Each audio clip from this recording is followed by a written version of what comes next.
Hi everybody, welcome back to our channel. Today we are in the kitchen. We get a lot of comments in our videos and from people that we know asking us how we live and function off-grid.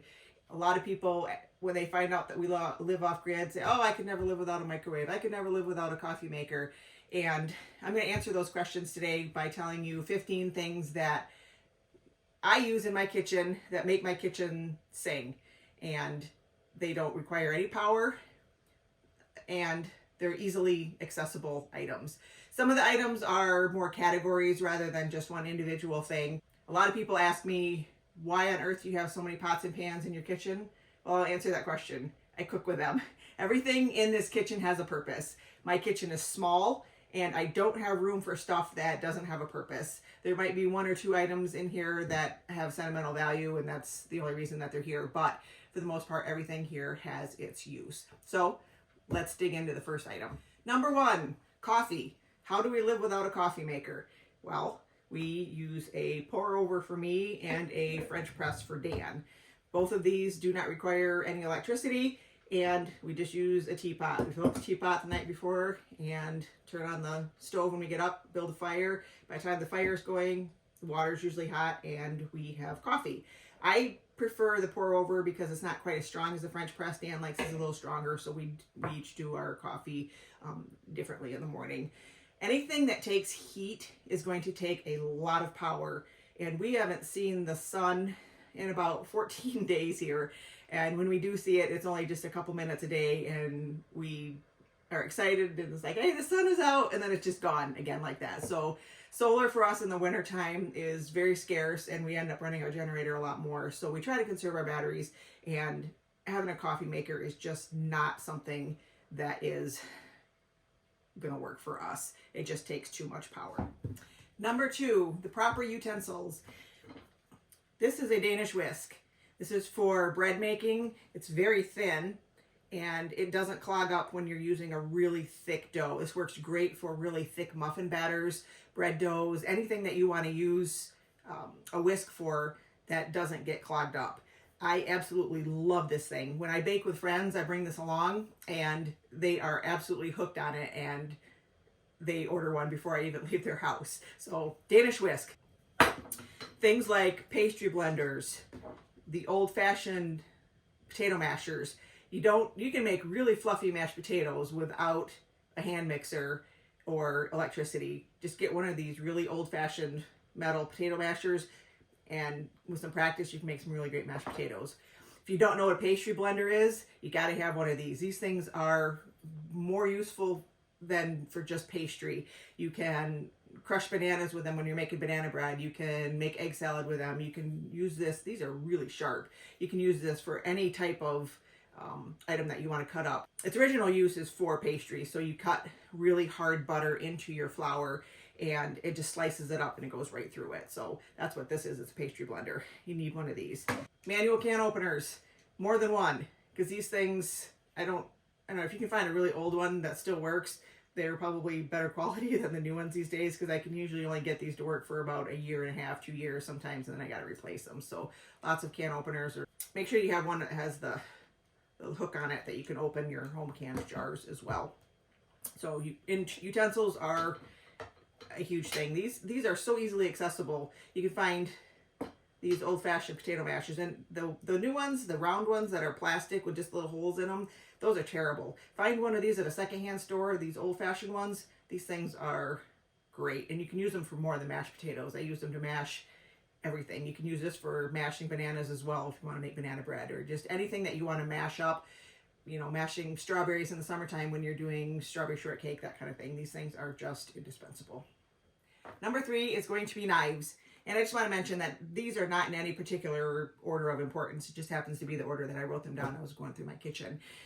This is my jar of knives. I have lots of knives, cutting things. To live self-sufficiently and off-grid, you need to be able to cut things, process your own meats, butcher your own animals. That's what we do. There's knives for everything that we have.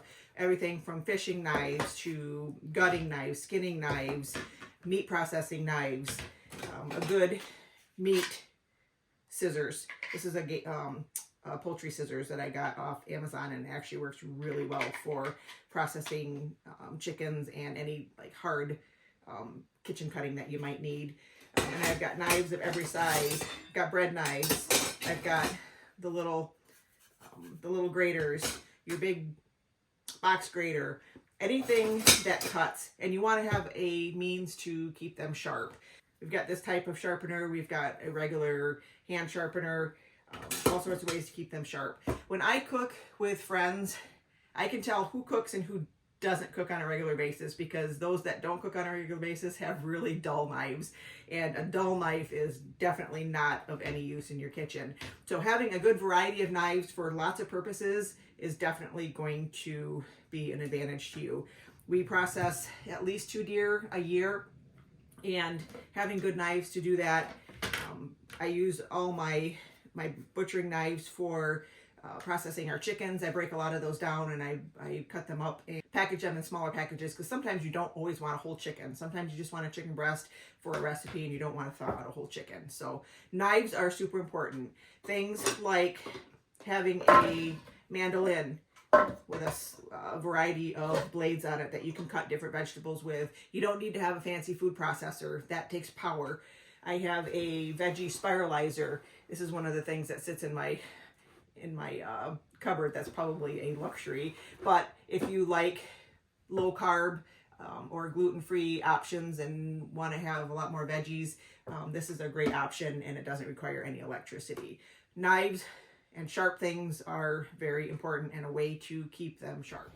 Number 4, a grain mill, a hand crank grain mill. Is this thing fast? No. Does it require some exercise? Yes, it does. It is definitely a useful item. This thing is probably the best off-grid grinder that I could find. It does take a little bit of time, but I chose this one because it has a different size auger and the stainless steel wheels inside, so that you can also do corn, because it's larger than the wheat, and also it does the nut butters, peanut butter, almond butter, anything that you want to make with that. So it does have the interchangeable pieces. It does take a little while. It does take a little bit of practice using a grain mill when you're cooking with home milled flour. It does take a little bit of learning, and I'm still learning. I don't do it as often as I should, but it's my goal this winter to start doing it a lot more. And it does take a little bit of time. Sometimes I grind for a few minutes, I rest to go do something else, and it's something that you got to plan ahead, but it definitely is a useful item on an off-grid homestead. Number 5 is a variety of pots and pans. I don't use any Teflon, so I try to keep just with the carbon, stainless steel, and any of the non-toxic, like the green pans. Those things are fantastic. It's really hard to burn stuff in those. And when you're doing a lot of cooking on a stovetop, definitely have a variety of pots and pans. Sometimes you just want something small. Everybody asks me, what do you do with all those pots and pans? Well, most of them I bought either secondhand. I love these stainless steel ones, and if you can find these secondhand with a good heavy bottom on them, they're definitely something that lasts for a really long time, and there's no danger of any Teflon leaching into your food. I did buy the green pan new, and I do love it. You just got to be really careful that you don't use metal on anything that's enameled like these pans. So a good variety of pots and pans is a must. Number 6 is cast iron. Cast iron is so useful for indoor cooking, outdoor cooking, cooking over a fire. It is almost indestructible if you take care of it properly. Now, a lot of my cast iron I find secondhand. I find it at either garage sales, and it needs some definite love, and you need to reseason them. I find some at secondhand stores. I found these little tiny ones for $1 a couple weeks ago. I found 2 of them, and I bought them. They're perfect for just a single egg. You don't have to get a huge pan dirty, and if you look for them, you can find these deals out there. I use the little ones for melting butter for recipes, because I don't have a microwave to melt my butter. I have a cast iron waffle maker that we could use on the stove, so you don't have to plug in an electric waffle iron. And I have a enameled cast iron Dutch oven. Now, I do have a slow cooker. It lives out in our shipping container because I don't use it here, because anything that creates heat takes a lot of power. So we do a lot of slow cooking in Dutch ovens in our oven. If I do use my slow cooker, it is to either cook something and have it ready to go, and I put it in the slow cooker right before we leave, and it just gets plugged in at our destination to keep something warm. That's pretty much the only thing that I use it for, and which isn't very much, which is why it lives out in the shipping container. Cast iron is phenomenal, and you can find deals on these things. They can be a little pricey. You got to know what your prices are, but you can, like I said, these were $1 at a secondhand store. A couple of things I've bought brand new, like the waffle iron, because those are a little harder to find, but pretty much most of the items that we have, I have found secondhand. I found this giant one that I have here, and this thing is huge and massive. You can't even hold it with one hand. This was $8 at a Goodwill. These deals are out there, and when you find them, stock up on these, because these things are useful for a lot of different cooking. And if you don't know how to take care of them, learn how to take care of them, learn how to season them, how to keep them seasoned, and never ever use soap on your cast iron. I also forgot to mention during the last segment how we make toast. Just a simple camp toaster. Sits on the burner, turn it on. You do 4 pieces of toast at one time. It's a little slower than a regular toaster, but a toaster, heat, uses a lot of power. So, a camp toaster. Number 7 is food preservation supplies. Being able to preserve your own food is huge for self-sufficient living and off-grid living, off-grid food storage. It is huge. We can a lot of meat. It keeps it out of our freezer. We keep it in the root cellar. It's cooked, ready to go. It also reduces your cooking time when you want to make a meal, because all you have to do is heat it up. You can eat it cold if you want. Canned chicken is perfectly fine cold. I use it a lot for chicken salads and that kind of stuff. You could have meat ready to go for a quick sandwich or a wrap or anything that you want to use it for. So food preservation is huge. This is a pressure cooker canner. If you don't know how to pressure can things, learn how. I did a video on how to can meat. It's easier than you think.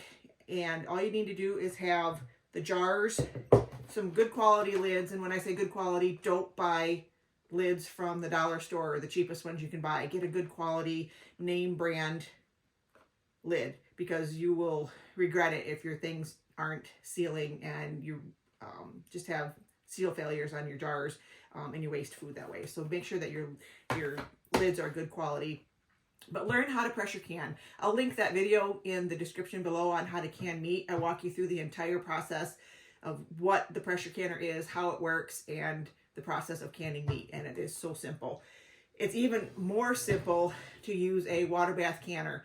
If you don't know how to can, start with something like jams or jellies. They're super fast. Pickling jalapenos or pickling a vegetable, you only need 10 minutes in a water bath canner to do something like that. It's super easy. All you need is a water bath canner, and this is a water bath canner and a stock pot in one, so I can use it for both. I make a lot of chicken broth when we butcher our chickens in the fall, and this will hold about 6 chicken carcasses plus a lot of water, so I can get a lot of broth done in one batch. You just want to make sure that your water bath canner has a rack on the bottom so that your jars don't touch the bottom. So learn how to can. There's different size jars. You can get the pint size jars, quart size jars. You can get the half pint jars, quarter pint jars for the small jams and jellies. There's a huge variety of things that you can do with food preservation when it comes to canning, pressure canning and water bath canning. Also, if you have a good stock of jars, you can pickle things. You can ferment. These are little pickle toppers. They just hold your food down underneath the level of the water in your jars, and then they have the little burp tops, so you don't have to constantly check it, and because it builds up some gases and it has to burp a little bit. I have a large jar of kombucha sitting here. It just constantly sits on my counter.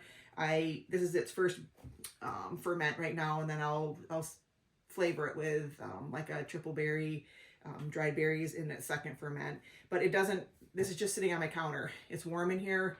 It just sits here for a week or two. Sometimes it gets a little cold in here when we're gone to work, because we work long hours. So it does take a little bit longer for me to brew a batch of kombucha. So a couple extra days maybe for me. But once you get started on it, it really is quite simple. No electricity. All you need is just the initial brewing of tea, and then you let it sit on your counter. Super easy. And I never liked store-bought kombucha until I started making my own. And it's so much better when you make your own. Food preservation is huge. There's a variety of things you can use. Just a hand food mill. It's got all sorts of little different size plates that you put in the bottom if you want it a little bit more coarsely chopped. If you're making applesauce, if you're making baby food, you don't need to have a fancy blender. You can just blend things with this. I use this a lot for applesauce when I make it. I don't make applesauce every year because we don't go through a lot of it. But applesauce, tomato sauce, anything that you're going to be grinding up and you don't want the seeds and skins, this thing makes it super fast, and it's get a good quality stainless steel one. Definitely a good thing to have in your house. So canning supplies, learn how to can. Check out my other videos on canning if you don't know how to do it. And learn how, because you will definitely never regret having your own food. And don't be afraid that it's going to go bad. If the food is bad, most of the time you're going to know it. I found a couple jars in my root cellar that the seals had popped on it, and I definitely knew that they were bad.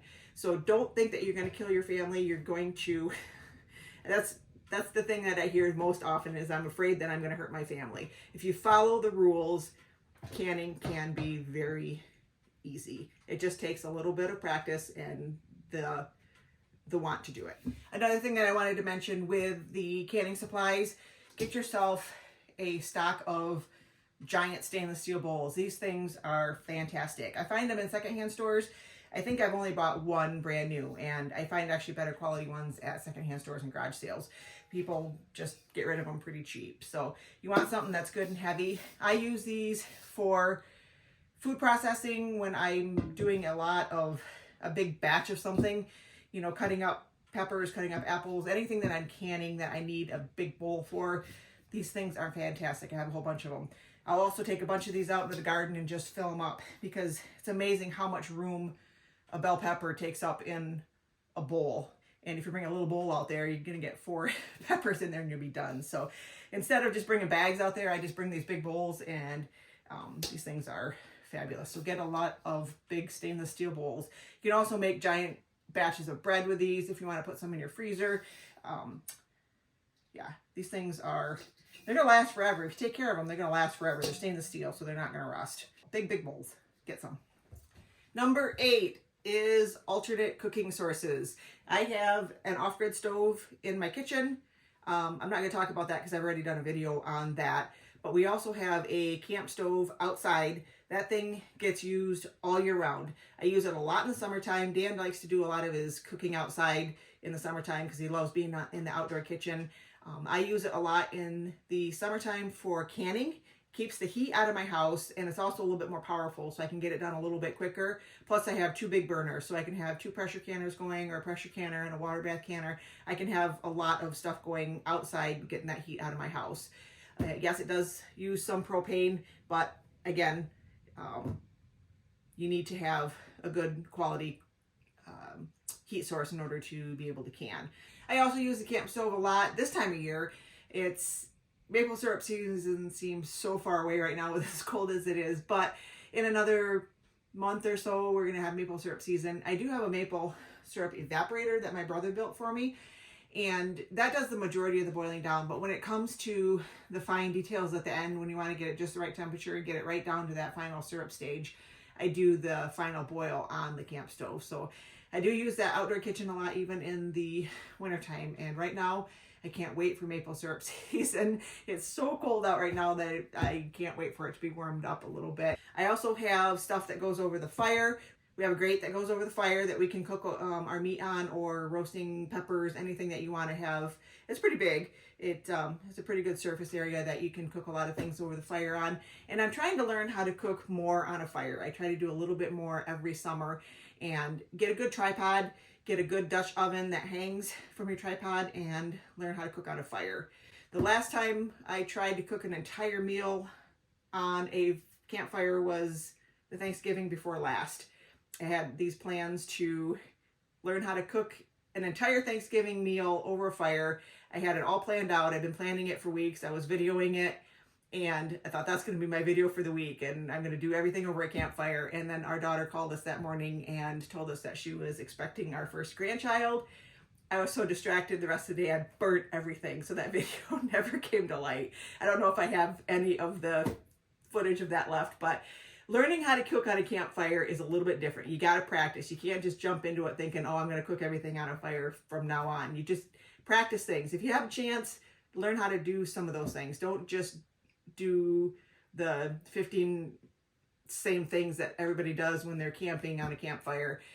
Learn how to just do things. Learn how to roast a chicken over a campfire. Start with some potatoes and just do some easy things. Work your way up and just add a few more things in every year, but learn how to cook on alternate cooking sources. We also have a flat griddle.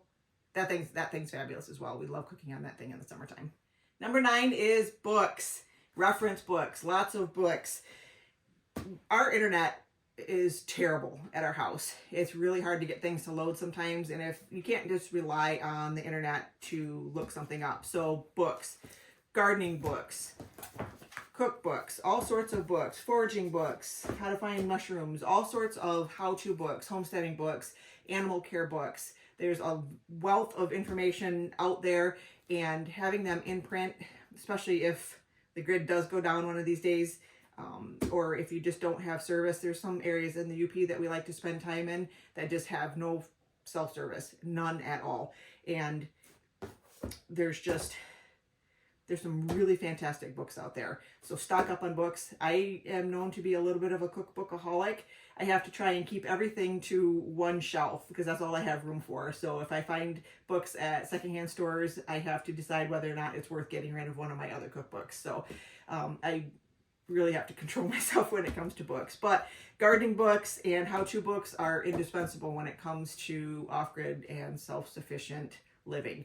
And not technically a kitchen item, but it is a kitchen item in my eyes because everything comes back to providing for yourself and how to learn how to grow food and process your food.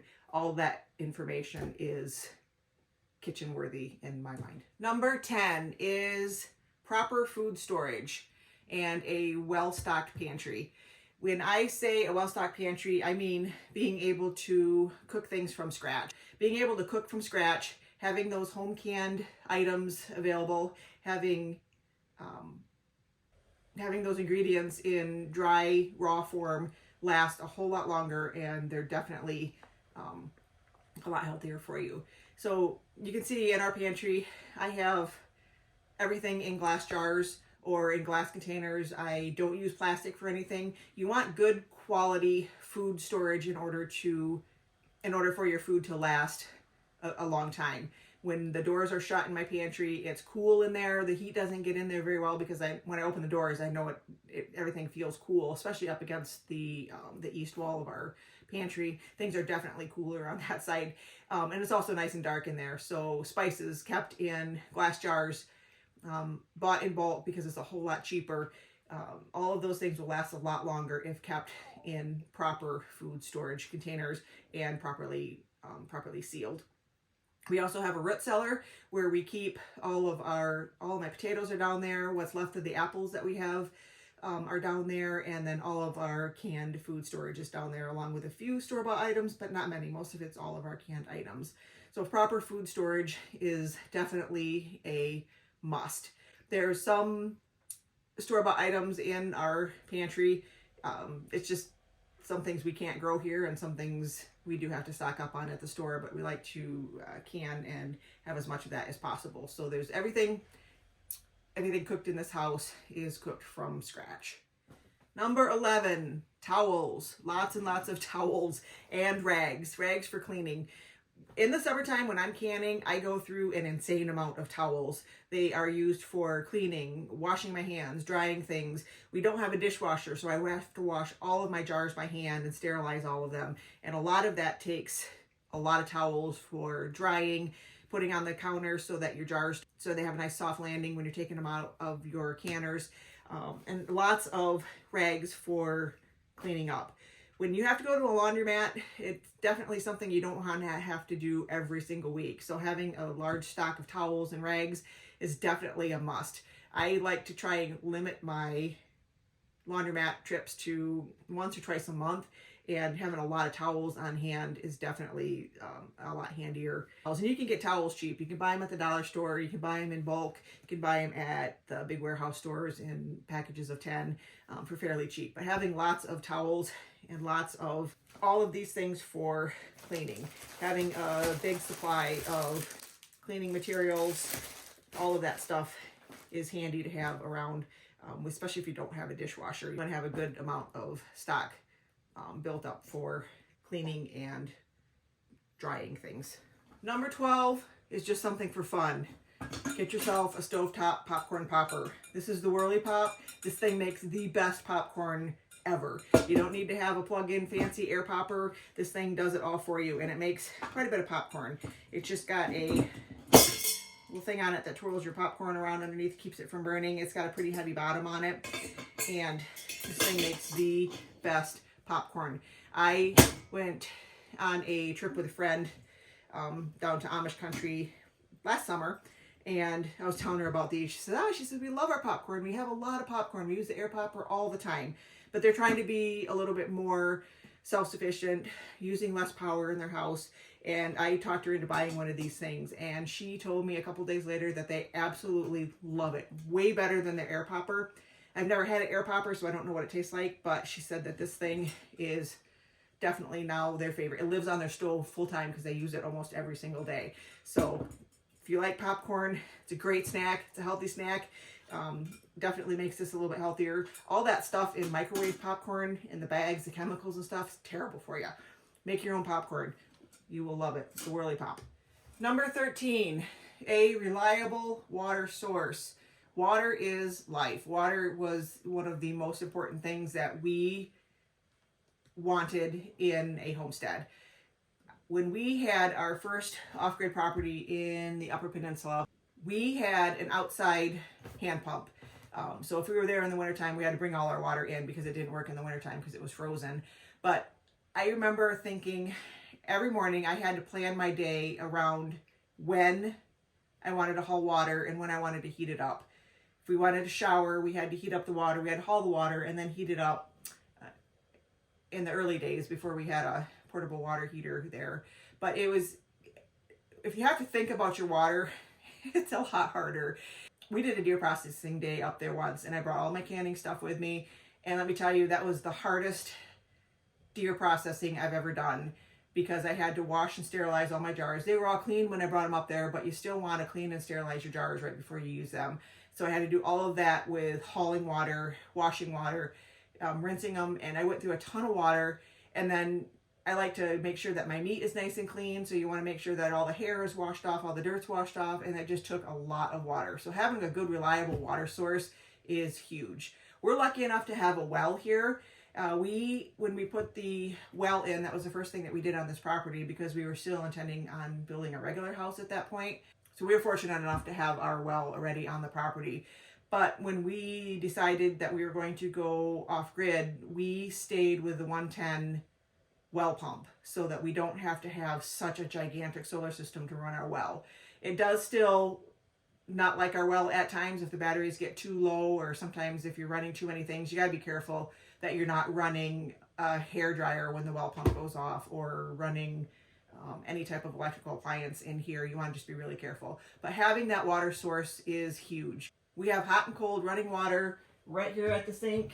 Just turn it on. It's great. I do not have to worry about water, and it's a deep well. It's cold water, but it tastes fabulous. And I do not miss hauling water, and I don't miss having to think about the water all the time and where it's going to come from. I don't want to have to rely on rainwater or snow collection.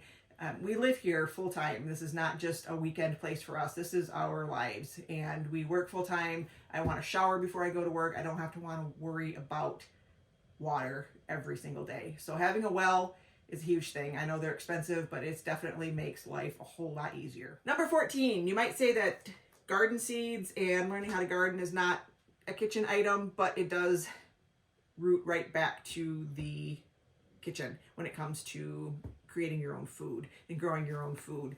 Having a large variety of seeds is important.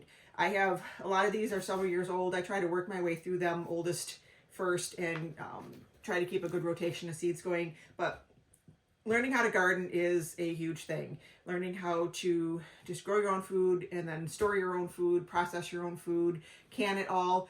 That is the utmost in self-sufficiency that I can think of. I do order new seeds every year, even though I have a lot of them saved up. I try to use my older ones first, but there's always that new catalog that shows up with that new seed that you want to try. And there's a couple different tomato varieties I want to try this year. So I'm going to order some newer seeds as well. But I am going to continually use things out of my seed bank that I have here. And they're gonna last for several years if they are stored properly. You're going to lose a little bit of germination on some things every year, the longer that they sit, but just store them properly. Cool, dark places is usually the best for seeds, and keep them out of moisture. So I just keep mine in a box. They live under our bed. It's super cold underneath there, and it's nice and dark. So that's what I have for my seeds. It's getting to be seeds time again, and this time of year it's going to be super cold these next few days. They're talking about the entire United States is going to be in freezing weather, and that's coming up in a couple of days. So I'm going to spend the next couple of days that I have hiding inside. I'm going to go outside and take care of my birds and my chickens and stuff, but I'm going to pretty much spend time planning my garden for the year and looking forward to some warmer temperatures. But learn how to garden. If you don't already know how to garden, pick a new crop every year to learn a little bit more on and find out what you use, what you don't use. I've learned a lot. I've had some things in my gardens the last few years that I thought, oh, that's going to be really, really neat to grow. But then I didn't like it. You know, things like kohlrabi. Yeah, it grew really good in my garden, but we really didn't care for it that much. So don't grow stuff that you're not going to like. I loved having the eggplants in my garden, but we didn't find ourselves eating them that often, and I ended up giving most of them away. So it's easier just to start small, start with things that you're actually going to use and actually going to eat and process and enjoy. So learn how to garden. And last but not least, 15 is an outdoor grill. You can cook so much on a grill. You just have to learn how to use it. I'm not the best at a grill. Dan's a lot better at it than I am. And we actually tend to use an open fire a little bit more than a grill. But having those cooking sources outside is indispensable as well. I already touched on having the camp stove and our griddle that runs on propane. But we also have a propane smoker that doesn't require any electricity. We have a friend that does some phenomenal smoking, but he's got everything on his phone. It gets plugged in. It's all adjusted with electricity, and he does some fantastic smoking, and the meat that he cooks with that is just great. But it also takes power. Again, it's heat. It's going to take a lot of power. We don't want to have anything that uses any electricity, so it is just a propane smoker. Takes a little bit more attention, that you have to be there and watch it a little bit more, but it's definitely worth it just to have that smoker. We love smoking our fish, just smoking chicken, any types of meat. Dan loves to smoke hamburgers. There's so many different things. We even got into smoking our deviled eggs, and if you haven't tried a smoked deviled egg, those are really, really good. You just boil your eggs, peel them, throw them in the smoker for a little bit, and then make your deviled eggs as like you would normally do after that. And having we already touched on having the campfire, but definitely having the grates and stuff that go over your campfire, anything to cook outside, to be able to grill outside and learn how to grill and to smoke. You can also make a homemade smoker. You don't have to have something, if you don't want to use propane, you can fashion an old-fashioned smoker just using a campfire. And that's something that I want to learn how to do a little bit more, using the more natural smoke. And that's a project to come at a later time, but I definitely want to learn how to do that a little bit more than just using the propane smoker. So that is my list of 15 different categories of how I make my off-grid, self-sufficient kitchen sing. I love to cook. I love to spend time in my kitchen. I love food preservation. I love everything about kitchens and food. And like I said, everything in this kitchen has a purpose. And these are the things that I have used to make my kitchen work without electricity. Do I have a Vitamix? Yes, I do use it. I use it a lot more in the summertime, and in the wintertime when the generator's on, I use it a little bit more. I try not to use it when our batteries are getting a little low, because it does take some power. and I have an Instant Pot. I use that most of the time if I'm bringing stuff to work to cook. If I use it at home, it's when the generator is on only and I'm doing something fast, like a 4-minute cook on steel cut oats, because pressure cooking steel cut oats is the only way in my book to cook steel cut oatmeal, and that's definitely the best type of oatmeal. So yes, I do have those appliances, but I have to be really choosy as to when I use them. And a lot of times, like I said, they're when we go somewhere else and I'm taking that stuff along with me. So I tend to not use those things very often. I do have a KitchenAid mixer that I tend to use, but a lot of times, again, I find that using the hand tools like the Danish Whisk when I make bread and that kind of stuff, and sometimes just getting your hands on the bread dough itself, you can feel it a lot better, and it's a lot better than just looking at it with a dough hook. Yeah, it's a little bit more work, but exercise isn't bad for you. So it's definitely something worth doing, is just learn how to do things by hand. So I hope you enjoyed this video. I hope that it was helpful in kind of giving you some tips and tricks as to how my kitchen works, and we will see you guys next time. Have a great week. Bye.